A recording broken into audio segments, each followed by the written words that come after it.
भारतवर्ष में according to Hindu religion जब हमारी घर की हमारे समाज में कन्या बड़ी होती है तो उसे कन्यादान किया जाता है और वो कन्यादान उनके पिता के द्वारा किया जाता है। दान क्या होता है, सर्वप्रथम मैं उसे आपको बताता हूं कि दान होता क्या है। तो मैं बताऊं कि दान ऐसा चीज होता है जब हम स्वेच्छा से अपनी वस्तु किसी दूसरे व्यक्ति को देते हैं तो दान कहलाता है।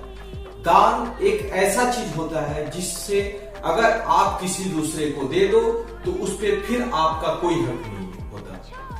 तो आप खुद इस बात को रियलाइज करो कि क्या आप अपनी पुत्री को, अपनी कन्या को किसी दूसरे को दान में देकर क्या पूरी तरह अपने आप को विमुक्त करना चाहते हो? क्या यह धर्म के अनुसार एक अच्छी प्रथा है? ये बात आज मैं क्यों कर रहा हूं, इसके बारे में मैं आपको बताना चाह रहा हूं कि मध्य प्रदेश की एक ऐसी घटना सामने आई है जो 2018 की बैच की तपस्या, जो एक आईएएस ऑफिसर के साथ ही शादी किया और वो समय बहुत ज्यादा विचलित करने का वाला था जब उसके पिता जब उसे कन्यादान करने आए विवाह के दौरान, तो उन्होंने जो तपस्या ने कन्यादान करने से मना कर दिया। अपने पिता को बोली कि पापा मैं आपकी बेटी हूं, मैं आपसे दान नहीं करवाऊंगी, मतलब मैं दान करने वाली चीज नहीं। कुछ लोग इसे निगेटिव इंपैक्ट पे देख रहे हैं, कुछ लोग इसे पॉजिटिवली देख रहे हैं, लेकिन मैं आपको सच बताऊं तो वो अपने जगह बहुत सही है, क्योंकि बेटी दान की चीज नहीं होती।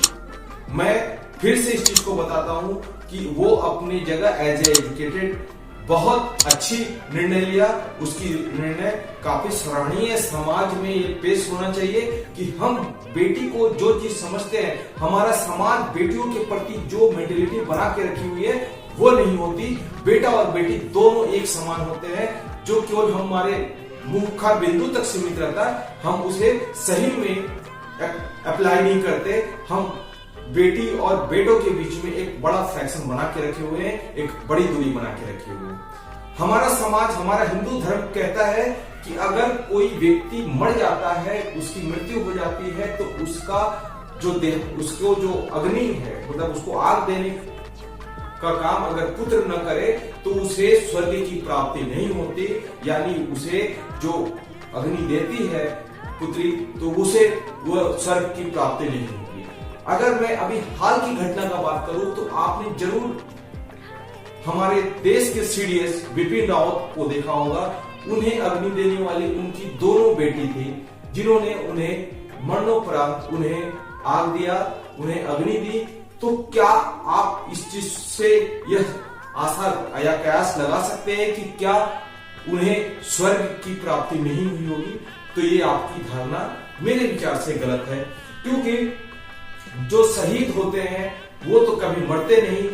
मरता वही व्यक्ति है जिसका शरीर मरता है, विचारधारा किसी का नहीं मर सकता है। हमारा सोच अगर पॉजिटिव हो, अगर हम समाज को कुछ आगे रखना चाहते हैं, तो ये शरीर मर जाता है, विचार कभी नहीं मरता। और विचार नहीं मरने वाला भी व्यक्ति वो हमेशा के लिए अमर हो जाता है। तो क्या हम अपने आप को फिर अमर रखना चाहते हैं और अपनी बेटियों को समाज में एक अच्छा दर्जा देना चाहते हैं?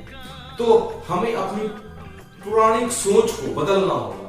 और जो तपस्या जैसी बेटियां जो उदाहरण पेश करती है, हम क्योंकि हम अपने बेटियों को बचपन से बड़े ही लाड प्यार से बड़ा करते हैं और बाद में उन्हें अकॉर्डिंग टू हिंदू रिलीजन हम उन्हें ये बोल के किसी दूसरे के हवाले कर देते हैं कि हम ये कन्यादान कर रहे हैं, और आज से हमारी सर की सारी प्रॉब्लम खत्म हो गई।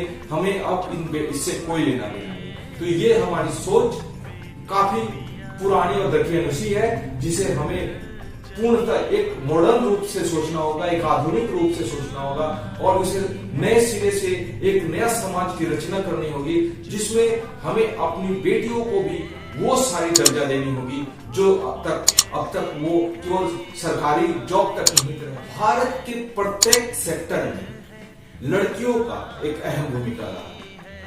आप वो किसी भी सेक्टर हो, चाहे वो बैंकिंग हो, चाहे वो यूपीएससी हो, जिसे डिफेंस सेक्टर भी बोल सकते हो, या आप शैक्षणिक सेक्टर का बात करें, एजुकेशन सेक्टर का बात करें, किसी भी सेक्टर में लड़कियों ने अपना चलवा का लोहा मनवाया। देश में हर साल हर एक सेक्टर में लड़कियों ने वो सारे कार्य सिद्ध किए जिसे देखकर हम अपने आप से ये तो कह सकते हैं कि आज की लड़कियां वो नहीं जिसके बारे में हम एक घर तक सीमित रखते थे।